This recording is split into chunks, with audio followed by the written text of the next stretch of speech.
మెదక్ జిల్లాలో దుబ్బాక మండల కేంద్రం. నిజాం పాలనలో మెదక్ జిల్లాలోనే పెద్ద సంస్థానం. ఈ సంస్థానం కింద దాదాపు 40 గ్రామాలు ఉండేవి. సంస్థానం మూల కేంద్రం దుబ్బాక గ్రామం. చేర్యాల, ఆకునూరు, ఆర్కంపట్ల, కడ్వంపల్లె, నారాయణరావుపేట, చింతమడక, సీతారంపల్లె, మూసాపురం, జిల్లెల లాంటి గ్రామాలు ఈ సంస్థానం కింద ఉండేవి. ఇది గజ్వేల్ వరకు విస్తరించింది. దుబ్బాక సంస్థానాధీశుడిగా రాజా ఉమ్మారెడ్డి ఉండేవాడు. ఈయన హయాంలోనే దుబ్బాకలో పెద్ద గడి నిర్మించుకున్నాడు. రాజా ఉమ్మారెడ్డి కూడా ఒక్క గడితో సరిపెట్టుకోలేదు. ఆదాయం ఎక్కువగా ఉండటంతో గడీలను పెంచుకుంటూ పోయాడు. ఈయన ఆధీనంలో ఉన్న ప్రతి గ్రామంలో తన పాలనకు గుర్తుగా ఒక బురుజు నిర్మించుకున్నాడు. ఈ 40 ఊర్లలో కూడా వాళ్ళ గుర్తుకు ఫలాని దుబ్బాక సంస్థానం అనేటువంటి గుర్తు గురించి దీన్ని ప్రతి ఒక్క ఊర్లో కూడా చిన్న బురుజుగా పెట్టుకున్నారు. దుబ్బాక, జిల్లెళ్ల గ్రామాల్లో ఉమ్మారెడ్డికి 2 పెద్ద గడీలు ఉన్నాయి. దుబ్బాక గడి ప్రాంగణంలోకి వెళ్లగానే పెద్ద రాతి ధ్వజస్తంభాలు స్వాగతం పలుకుతాయి. ఎత్తైన ప్లాట్ఫామ్ మీద ఉన్న ఈ రాతి స్తంభాలను దాదాపు 30 అడుగుల ఎత్తున నిర్మించారు. ఎన్నో ఏళ్ల క్రితం కట్టిన ఈ రాతి స్తంభాలు ఇప్పటికీ చెక్కు చెదరకుండా ఉన్నాయి. రాతి స్తంభాల మీద నాగుపాము శిల్పం కనిపిస్తుంది. ప్రధాన గడి ఊరి మధ్యలో దాదాపు 10 ఎకరాల విస్తీర్ణంలో ఉంది. డంగు సున్నం, కొండరాళ్లతో విశాలంగా నిర్మించుకున్న గడి ఇప్పుడు శిథిలావస్థకు చేరుకుంది. ఈ గడిలో పెద్ద రాళ్లతో పాటు కలప కూడా ఎక్కువగా వాడినట్లు కనిపిస్తుంది. గడి మొత్తం శిథిలావస్థకు చేరుకున్నా ఇందులో వాడిన కలప ఇప్పటికీ దృఢంగా ఉంది. ఆ చెక్క మీద చెక్కిన నగిషీలు ఎంతో సూక్ష్మంగా ఉంటాయి. చెక్కడంలో ఎంతో నైపుణ్యం కనిపిస్తుంది. గడిలో అనేక విభాగాలు ఉండేవని, అవన్నీ ఇప్పుడు పూర్తిగా నాశనమైపోయాయని స్థానికులు చెబుతున్నారు. ఈ ప్రాంగణంలో ఉన్న భవనానికి గూన పెంకును ఎక్కువగా వాడారు. ఆ కాలంలోనే 2 అంతస్తుల భవనాన్ని నిర్మించుకున్నాడు దొర ఉమ్మారెడ్డి.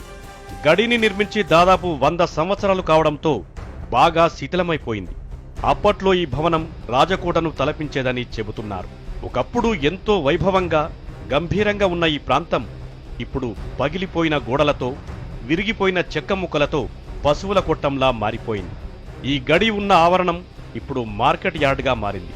దీంతో నాటి రాజదర్బార్లో ఇప్పుడు రైతు బజార్ కనిపిస్తోంది. రాజా ఉమ్మారెడ్డికి జిల్లెలలో మరో గడి ఉంది. జిల్లెల్లా ఇప్పుడు కరీంనగర్ జిల్లాలో చిన్న గ్రామం. ఈ గడి దాదాపు 2 ఎకరాల విస్తీర్ణంలో ఉంటుంది.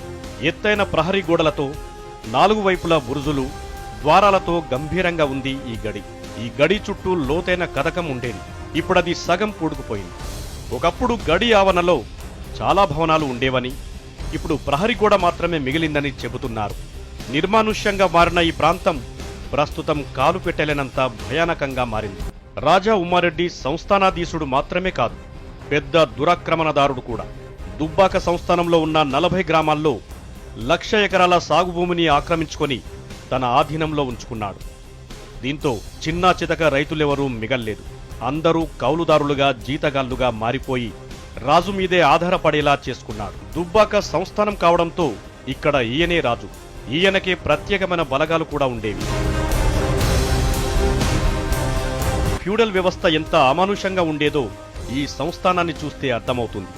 భూపట్టా చట్టం వచ్చిన తర్వాత తెలంగాణలో సంస్థానాధీశులు, దొరలు, దేశ్ముఖులు భూమి మొత్తానికి వారి పేరు మీద పట్టా వచ్చేలా చూసుకున్నారు. అలా అతిపెద్ద భూస్వాములు అయ్యారు.